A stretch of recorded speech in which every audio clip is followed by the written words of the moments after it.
If you've ever doubted yourself, questioned your path, or wondered how astrology can really support your leadership, this episode is for you.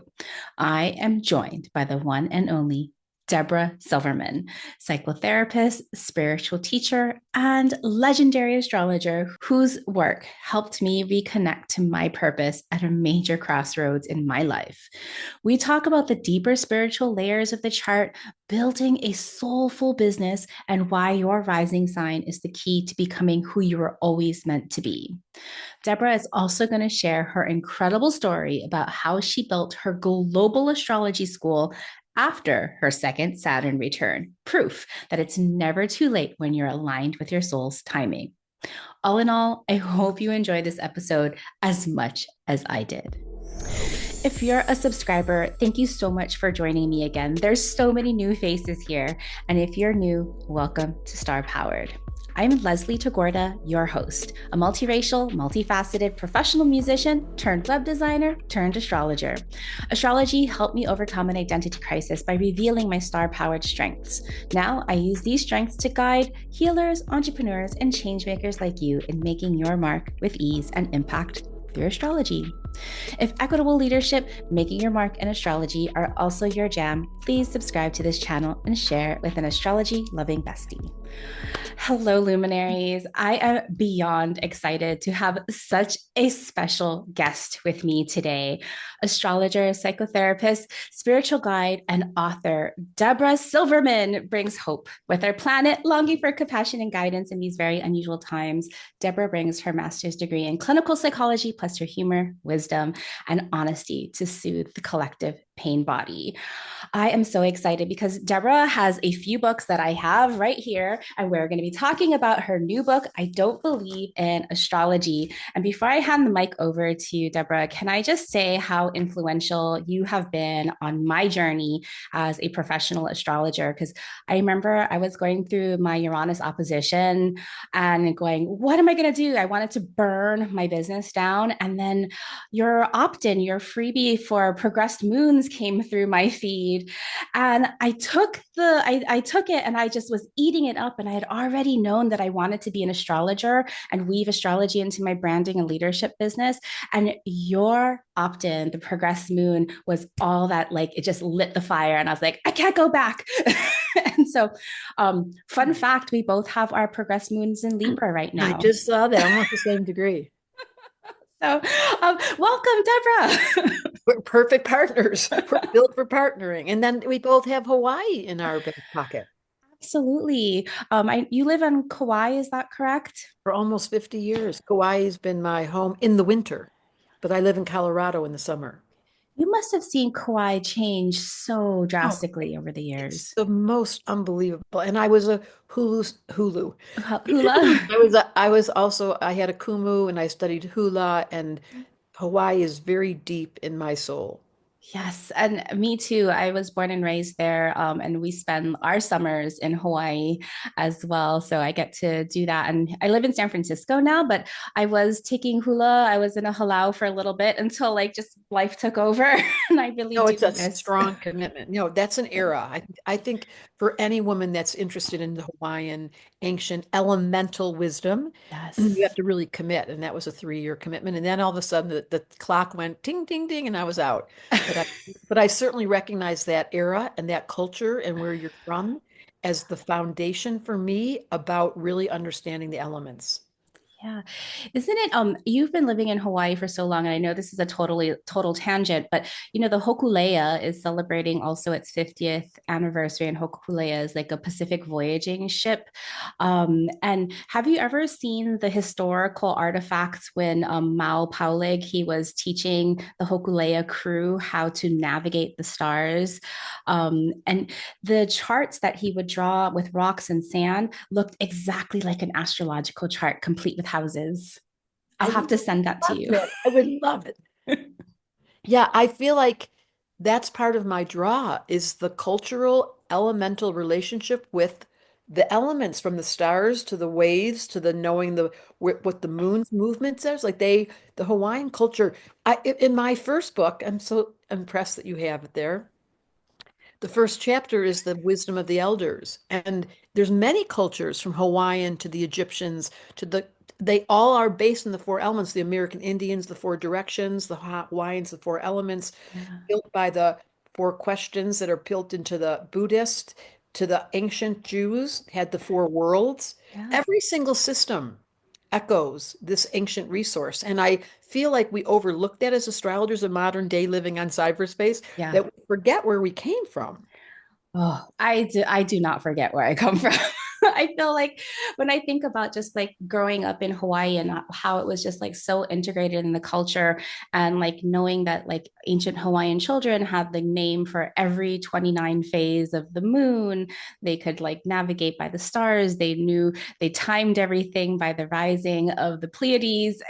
It's just in my bones, as And I'm look sure where it's in your bones. Your Mercury is on your IC in Pisces. I mean, you are a time traveler in the name of memory. The IC is the memory. The fourth house is the ancient resource of the womb of the collection, the collective, that position you have. Okay. So what is your rising sign? Gemini 22 degrees. Oh, that's even that's so funny. So you've got Mercury on the midheaven. I have Mercury in the midheaven. This is such an important part of astrology. The details are everything.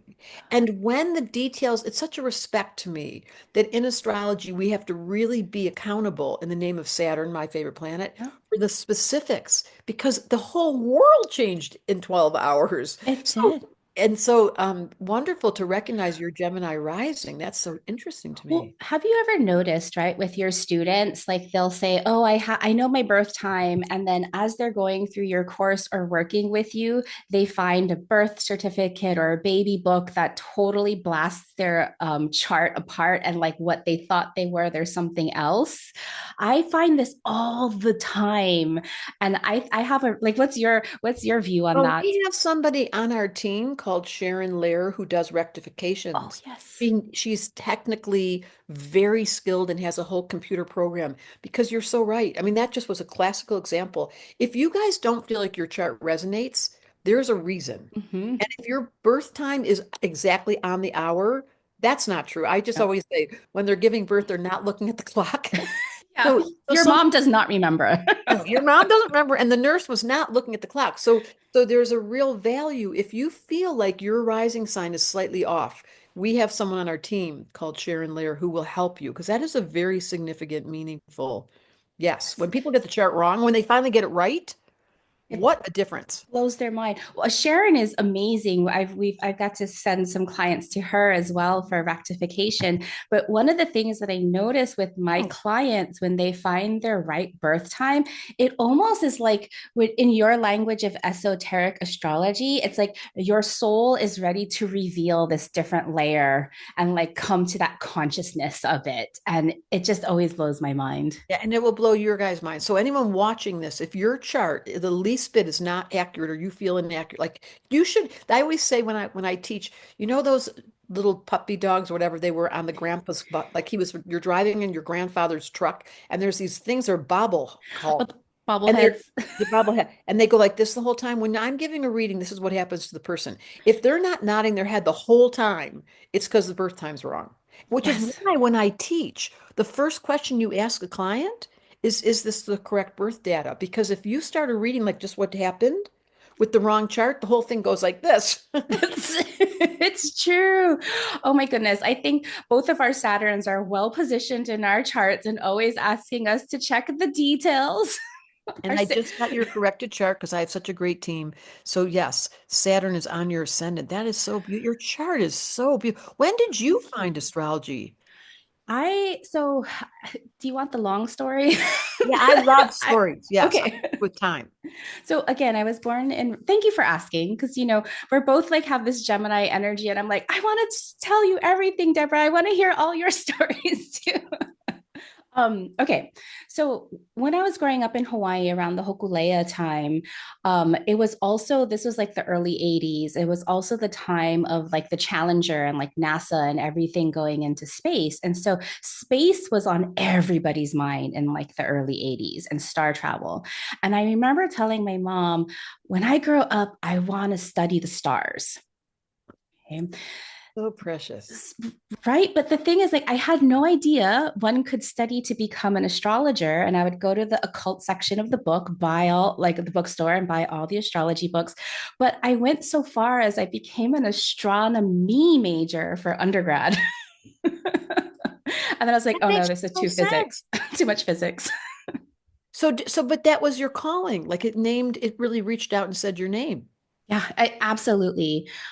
You probably have done Akashic records or like in your past life, and yeah, it's a common theme. It's like, oh yeah, you've been an astrologer for many lives, and you like with your school, you probably run into that where people just know, like they're just Yeah, yes. remembering things. Everybody watching this, if you had the feeling when you were a kid that you couldn't wait to find the astrology book, or you were standing in line at the counter at the grocery store with your mom and you always pulled those little scroll things, that's a sign of a memory.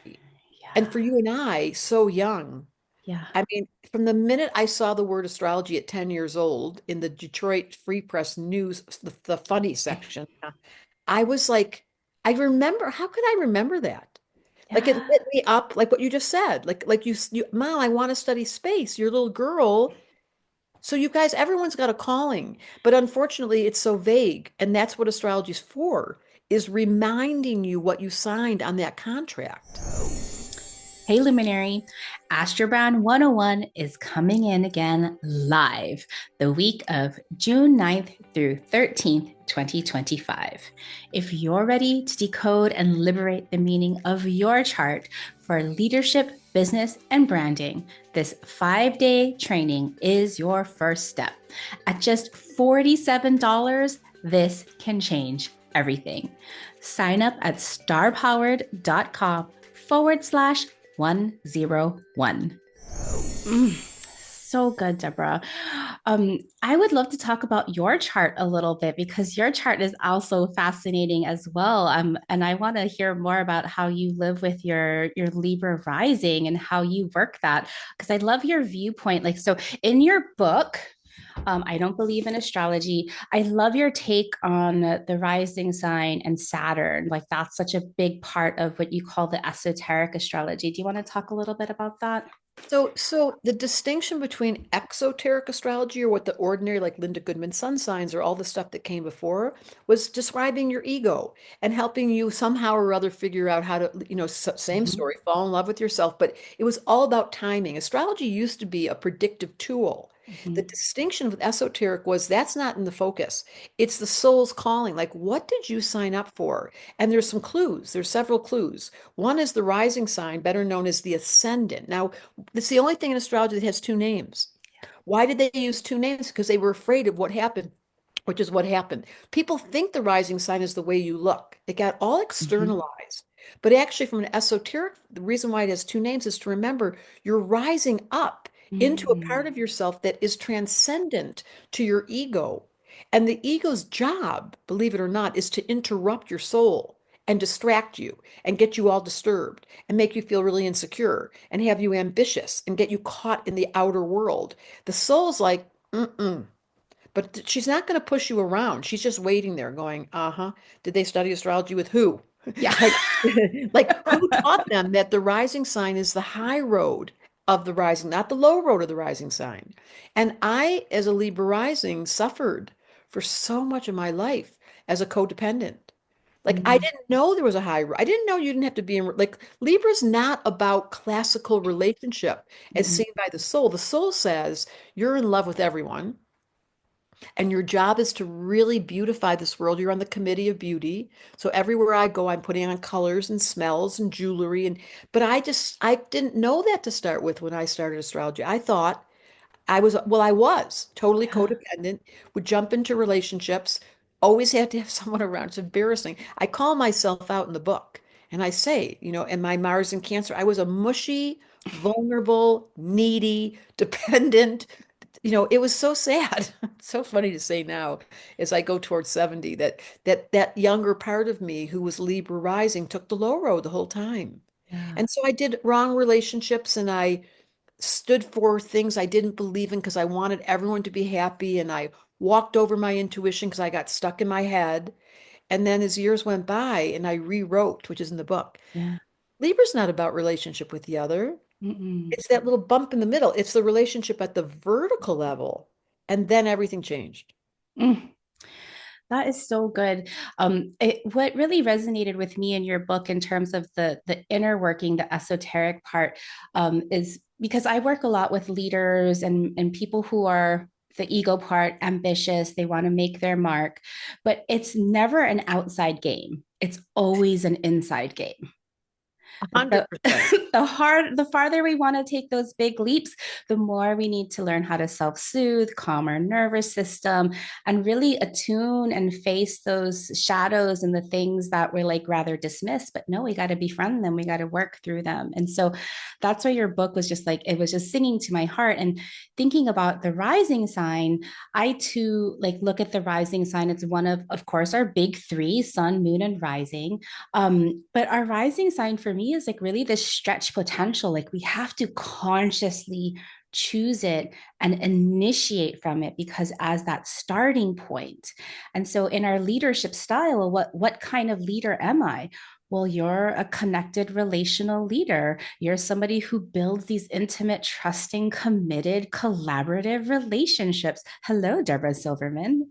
Yeah, and so I have a company of 50 women, Oh, all of whom's charts I know. Literally, I could tell you every single one of their charts.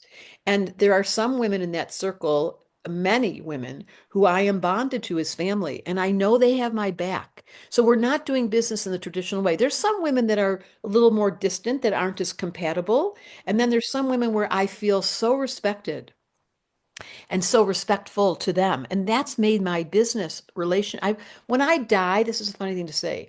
I'm hoping that one of the legacies I leave behind is the business I ran, that I organized, because it didn't happen to my second Saturn return. I was a single act for almost 58 years. I mean, I really ran as an astrologer and a psychotherapist. I had a private practice for literally 45 years. And then when I met astrology in the name of the internet, I began to accrue these women that studied and then became teachers and then became astrologers. And my Cancer midheaven with Mars and Cancer was like, and now we're in the mafia, because my dad was in the mafia, don't know. And now we're in a family, and you can count on me to help you out. Like one of my teachers just yesterday called and I said, I haven't seen you in a while. I'm flying you out to see me. And then she bought the ticket. She was like, this is expensive. And I said, nothing matters more yeah. than for you and I to be spending a couple, 3 days together, snuggled up in my bed telling stories. So you're not going to distinguish your role in my business from me not being able to hear your depth. And that's really weird. I mean, you as a leader know this. How many leaders take responsibility for their employees in the name of family? The good employers, the employers of the age of Aquarius, the Yes. leaders of the age of Aquarius, were changing. And that's another part of your book about the courageous compassion that we are all needing to like move into this top down approach, that old Capricornian way that's behind us now. It's like you mentioned Colette Baron Reed, who's one of my dearest sisters, who's in a Ah, similar role. She has a company similar like mine. When my exactly. book came out, I've been so proud of her. She's like, what can I do to help you? I'm sending out another letter. I'm sending out another post. Let's go do it. Like, I was like, Colette, it's such a Aquarian that we can share the stage and contribute to our communities and share. This is so unheard of. It used to be my book, my bestseller. Move over. But that's so Capricorn. You're so right. Yeah, that's the collaborative, that the collaboration. I'm in the middle, the beginning, middle part of my book writing journey. My first traditional published book will come out in September of 2026. What's it called? Well, TBD, I'm pushing star powered because I, astrology that fuels you. I love that name. Thank you. Um, but thinking about like you and Colette and just what inspirations you are, because you've really blazed the trail and it hasn't been competition, it's been collaboration. I know. And the old guard and what scientists are, like you said, science is now being able to prove what spirituality has already known is that it's not survival of the fittest, which is competitive and like pits people against each other. It's survival of the friendliest. Oh my goodness. You're such an Aquarian. I love that. She just brought us the future. It's survival of the friendliest. And in my heart of hearts, I have always wanted to have a planet, sounds funny, to have a planet where we recognize the distinctions and the diversity and celebrated it without feeling scared that Yeah. somehow or other we were different, Yeah. but rather we were similar in that we were all seeking the beauty of all the different colored flowers, like the beauty. I mean, I don't know, am I a romantic Pollyanna or something? Because Neptune's on my ascendant. I have a very strong dream about the way this planet's Yeah. supposed to be. I really am. In this life, like I give really big tips and I love to pay for things. And I know it's kind of like Libra, the low Yeah. road. Like, do you like me? I'm gonna, and the high road is no, I'm in a role model.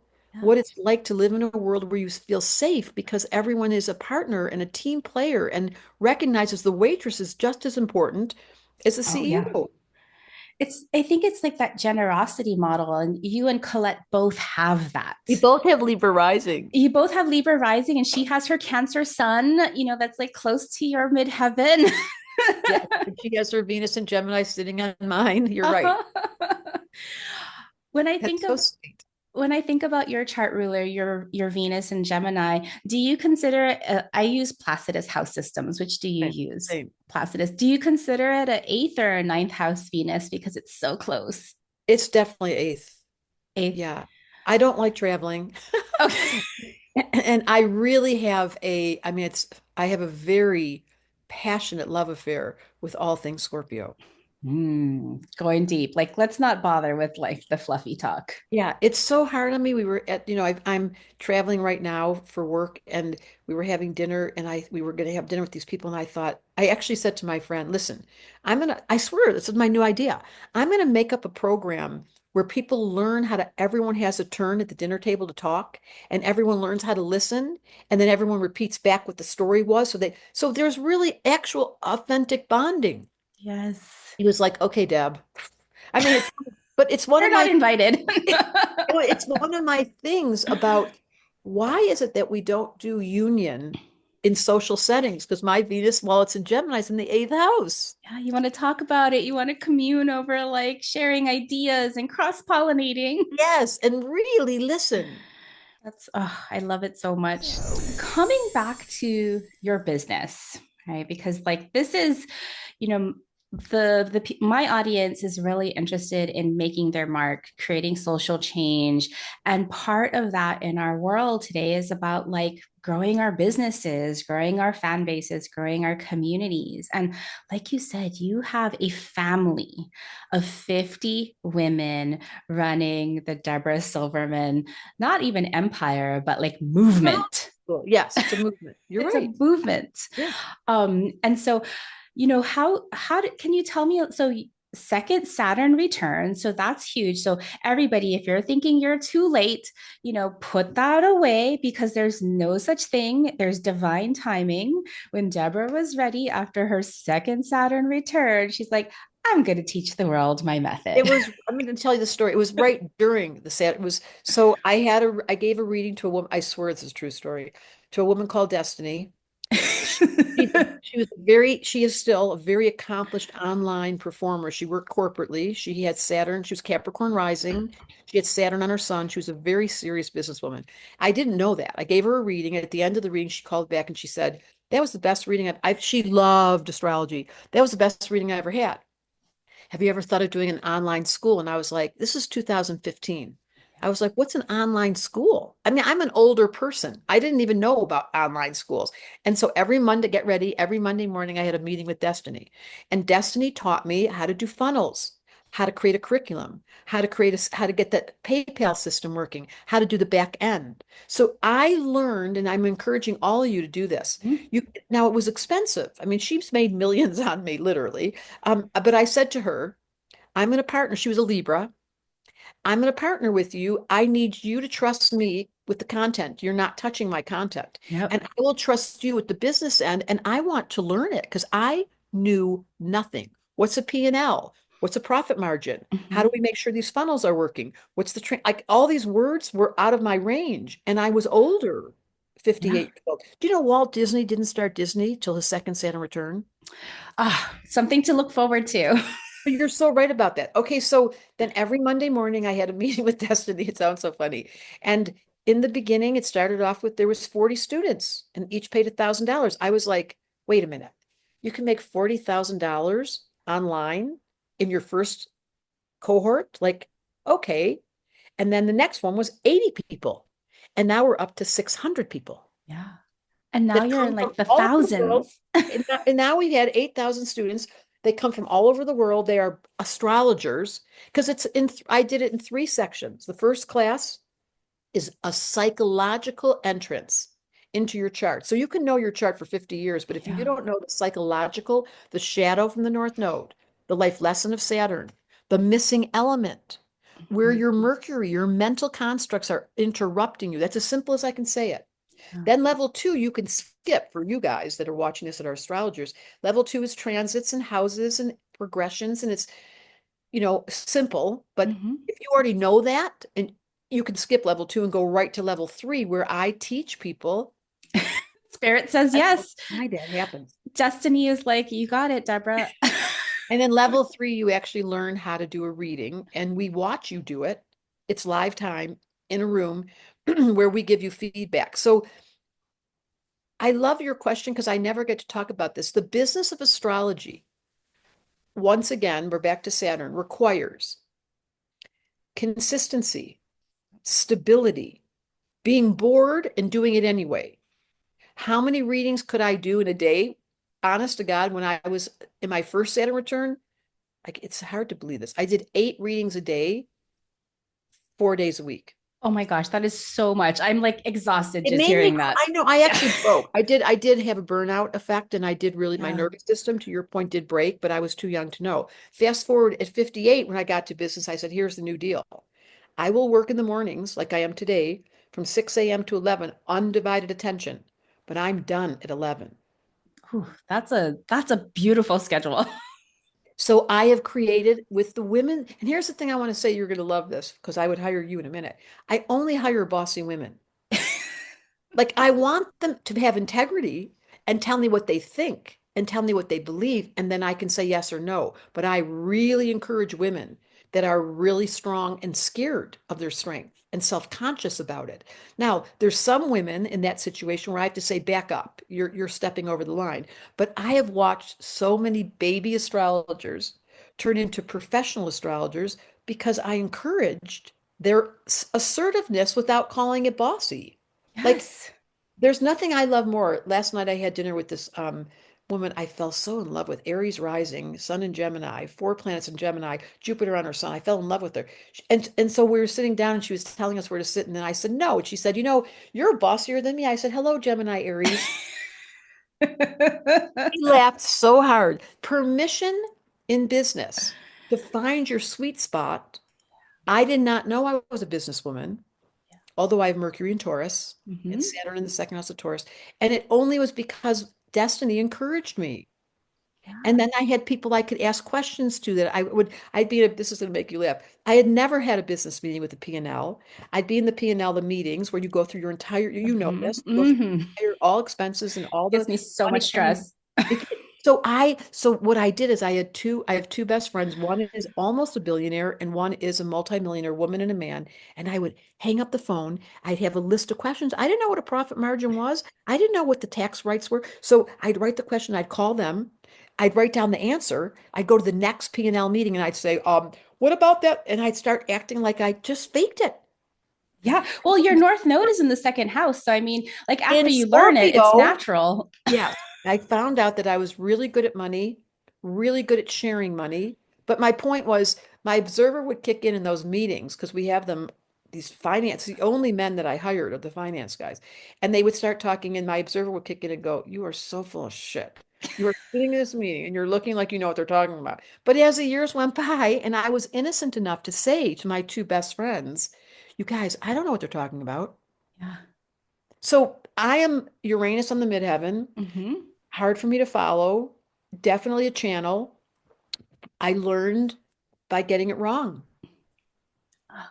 But you learned, and like you are a testament of success. I mean, you are for so many people, especially like even in my astrology, I have a method that I teach for branding and leadership, called the Astro Brand method. And so many of my students have come also have taken your classes, and like there's just like so many intersections, overlap. And even when was writing down these notes, when you started your business at your second Saturn return, that was 2015. That's when I found your funnel. That's when your progressed moon, that was the top of your funnel. Oh, that's so interesting. And I want to say this out loud. Astrology, and you probably know this as a grand trine and error, is allowing oneself to be intuitive and channel without being self-conscious. Now, that's not easy. No. Well, you were sharing a story in your book about one of your really great students. I think she had some kind of Capricorn energy, who was like, I don't know enough. I don't know enough. And she went through all three levels. And you're like, no, you know enough.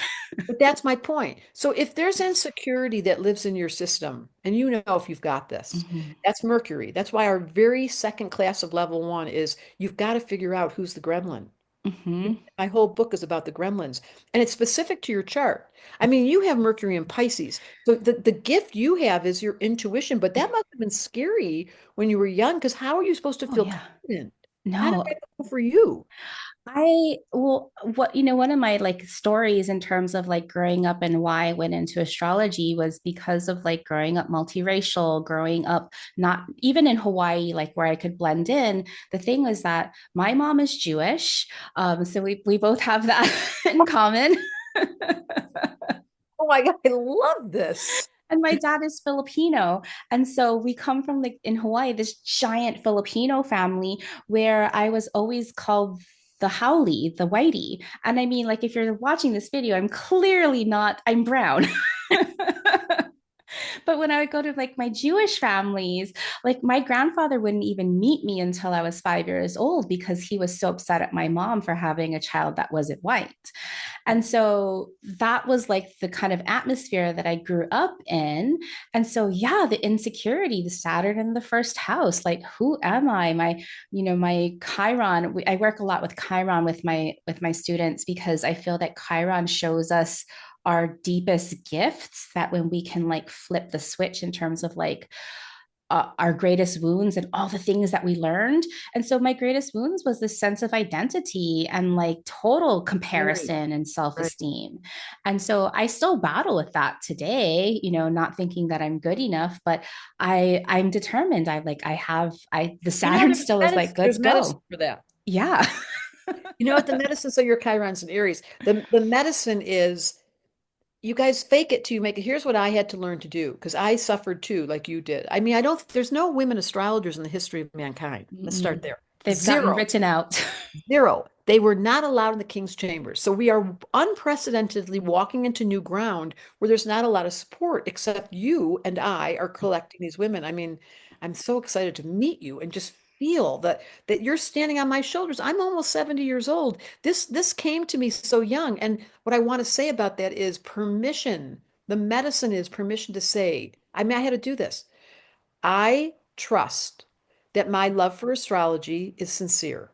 Mm-hmm. This is what my mantras were. I trust that I long to help people and it's sincere. So when I started trusting my intention, not my skill set, not my credibility, not my reflection on the outer world, but I trusted that I genuinely was in love with astrology, no one could take that away. That's just the truth. So, permission for you guys listening, anyone that's an astrology student, your interest reflects your soul's appetite to grow, to learn, and to serve. And why are we here if not to serve? I mean, why would you come to this stupid planet? Why It's would you true. come down here? It's so much pain. It's so much confusion. It's so much gravity. Your boobs hang out. Your whole body starts to give way. You start to age and it goes crink, crink, crink, and the men's penises break and their hair falls off. And all this stuff happens that just makes you think gravity is not my friend. The No. way people treat each other is the weird. And by the way, the politics. So there's a lot of reasons to say, Yeah. however, if we go back in to the inner interest of, I'm so curious, what will happen to Earth How will we as a family return to astrology?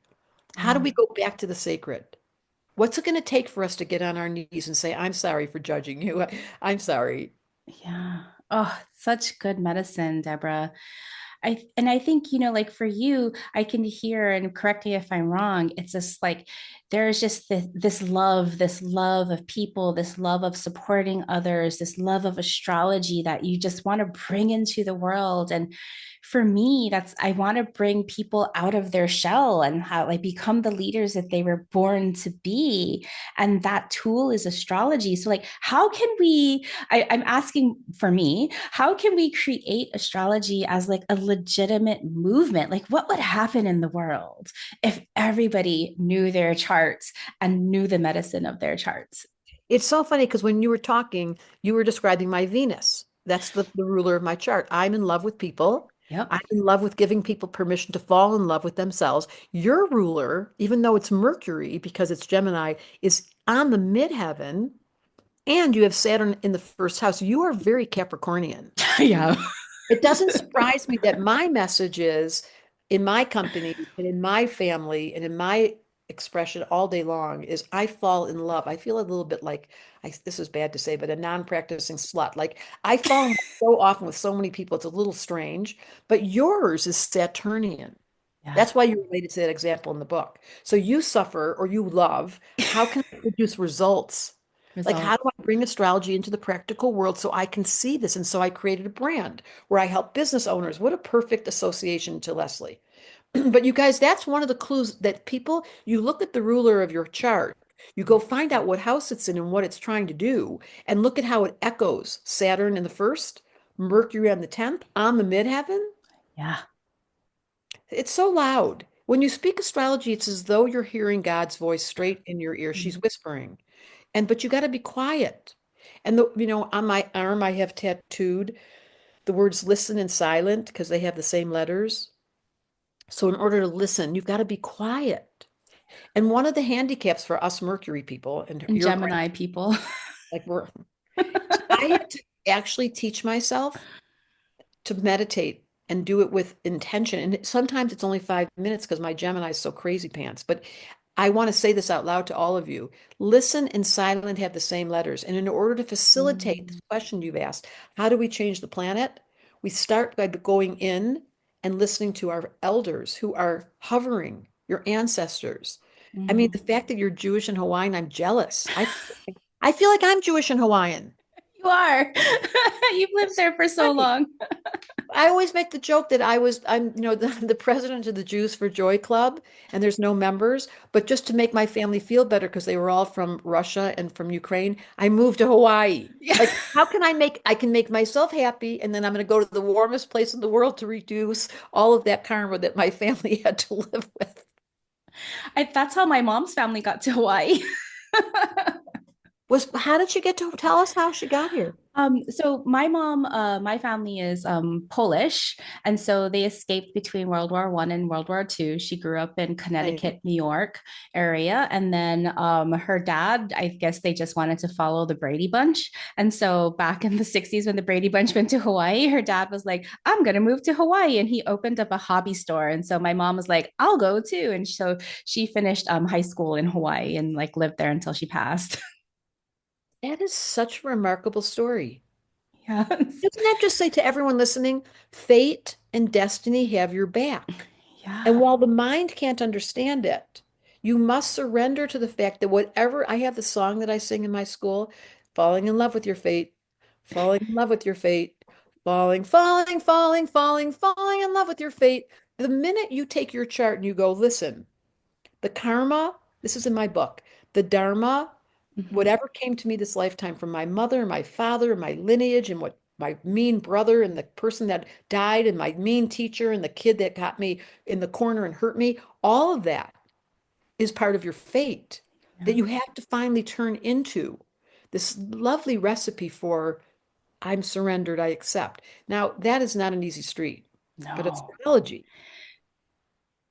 gives you the clues. Yeah, astrology can connect the inner shadows and all the things that you think that are like challenges and hard. They're actual gifts for you. They're learning lessons and all these things that you need to bring up. And like, oh, like so many great people, they have suffered so much, but they are great because of what they have You overcome. can't imagine what my childhood. I had a I mean, no one should have to go through that. And both of my brothers are suffering and can't get out from under it. It's really true that the strength of a soul is described by the karma that they can make it through. And so the harder the lesson, the bigger the spirit. Mm-hmm. That was what I learned. And astrology became medicine. It was like taking a soothing pill. Every time I go into my chart deeper and deeper, I find myself now at this age with this big grin on my face, like, of course you're so indecisive, you dippy Libra. That's the low road. And then the high road is, why don't you ask for help? Someone else can make the decision. And I Yes. figured out the codes. I broke the codes. Like the little Gemini who never knew how to stop talking. I said to her, you need to start learning how to listen. Like, come with me. We're going to learn about silence. And she was like, no. And I was like, no, no, you're going to learn. You're going to be so surprised. And she, because of the willingness, and this is what you're all about in this podcast and anyone studying astrology is, what is the high road? Why are we always looking up? Yes. Oh, that is so good. It's so many things. Okay. One other part of your book, can I just mention like that I love so much? So just there's all these things. I was like, this thing and this thing and this thing. Yes, giving ourselves permission that we already know astrology, giving your client, your student that permission, giving my students permission, like just you don't need to over prepare. You already know it. And then the other part that you said, one of your favorite things, and I say this all the time, is making your clients cry. Maybe that's not the exact words that you used, but it's one of my favorite things too. Is so you. That's so Jupiter and Aquarius. Let's right, just talk about that. Let's talk about how I like to make my clients cry. Okay, you start. Why do you Okay. like that so much? I love making my clients cry. not not in the not in like the painful crying ways, but like I know that when I'm talking about their charts and talking about their greatest gifts and talking about their potentials and they start crying, it's because they feel so validated and accepted. They finally feel like seen in a way that they haven't even been able to admit to themselves. I touch them so deeply. That is so beautiful. Those are the tears of an angel. When the soul cries, it's very different than when the human cries. And when someone stops time and speaks to something about you that's so deep, it touches your heart and you melt. And those are the tears of the angels. And the angels can't cry. And they also can't eat. And they also can't have orgasms. So I'm just saying this sounded funny, but it's not funny. We are embodied this lifetime, and those tears are what angels look at us with envy. Like, what's it like to really have a soul that's seen and Yeah. spoken to and articulated? This is what best friends are for. But when you go to an astrologer for that short window, she's your best friend. She's going to see you and love you. And by the way, you can learn how to do it. And I love that you have a program where you teach people. I do too. And what a pleasure. It's such a privilege at the end when I have the people that have learned how to do it call me and say, I just gave the best reading and she cried. Like, I don't know why we're so excited that the client cried. Yes. It's so beautiful just your the way that you can the way with your words and just like the difference between when a human cries versus when the soul cries and you can see that and so um yeah, I think all astrologers we're not like trying to force that. It just happens. It's not like I'm ever intentionally saying, I want to make a client cry. But like when it happens, you know, something like just huge has moved. Never underestimate the power of words, said the Gemini to the Gemini rising. That the real use of air is not just studying and reading and writing and collecting podcasts, and it's the ability to use words as poetry that allows the other person to go, I feel you and I feel felt and thank you. And what are we longing for, everyone in this room? Tell me that who I am. Remind me why I'm here. Tell me I'm lovable. Remind me of the contract. It makes me want to cry. Don't let me walk over this life without fulfilling my promise. Yeah. Oh, so beautiful. All of that acceptance. Oh my goodness, Deborah, this has been just, I couldn't have asked for a better podcast. Well, that's because of our chemistry and our both of us having the grand, your grand trident air, my grand trident fire. We have been sent this lifetime. It's such a privilege. We've been sent this lifetime. I'll speak in first person. I've been sent this lifetime to remind people that they volunteered to come here. It was not a, it's, this, you didn't get pushed on the bus. Every single being, all 8 billion of us, were like raising our hand, please. Even the people who are at the entrance level of incarnation and are suffering because they're living under dire straits, they wanted the physical experience. So, can you remember today to like smell the coffee and feel the energy and stop and smell the flower and give someone a hug and slow it down and really make eye contact? It says yes. I mean, the synchronicity is calling our name. It's happening all the time, you guys. But if we don't slow down, this is so beautiful because I know when you first said half an hour, I was like, okay, Leslie, there's no way an Aquarian and a Gemini with Libra rising and a Gemini. No way, no. So We just can let 4 hours. Okay, 4 hours. We'll just go there. We'll go there. her Jupiter just showed up. Let's just expand the whole thing. But what I want you to hear is every single opportunity you have as an individual, everyone listening, to put your hands over your heart and remind yourself how lovable you are, that your soul's waiting for you to look into your own eyes with your eyes closed or open. Look in the mirror and just say, I'm learning to fall in love with you. I forgot. And all my insecurities seem to get caught, my gremlins. However, in this moment, as I practice, I'm learning to fall in love with myself. If you do that every day, it becomes a practice and then it becomes well worn. And then your default as you grow up, said the almost 70-year-old, is you lean into, I really like Deborah. I found out she's really, really sincere in her passionate love for astrology and her desire to help people. And it never goes away. It never goes away. I mean, here I am almost 50 years of doing this, and I can't believe how beautiful you are. I can't believe what you're doing. Thank you so much. And my legacy continues because of you. Thank you. I mean, you have inspired so many astrologers. We are creating a movement, and from your values of loving ourselves, from my values, from achieving our goals. Isn't that we're such a team? I'm going to do all the sweet, mushy stuff, make you cry. Well, you will too. But I'll make them cry. you're giving us Saturn. You're giving us practical tools of how we can apply this and how to get branded. And this is such an important part of our conversation. We're in bodies. Yes, our Taurus bodies to feel and delight and to savor and to sense. Ah, I love it. Such a perfect medicine for our Taurus season. So Deborah, how can people find you and your book, and like how can people learn more about you? Because if you don't already know Deborah, I mean, you have to.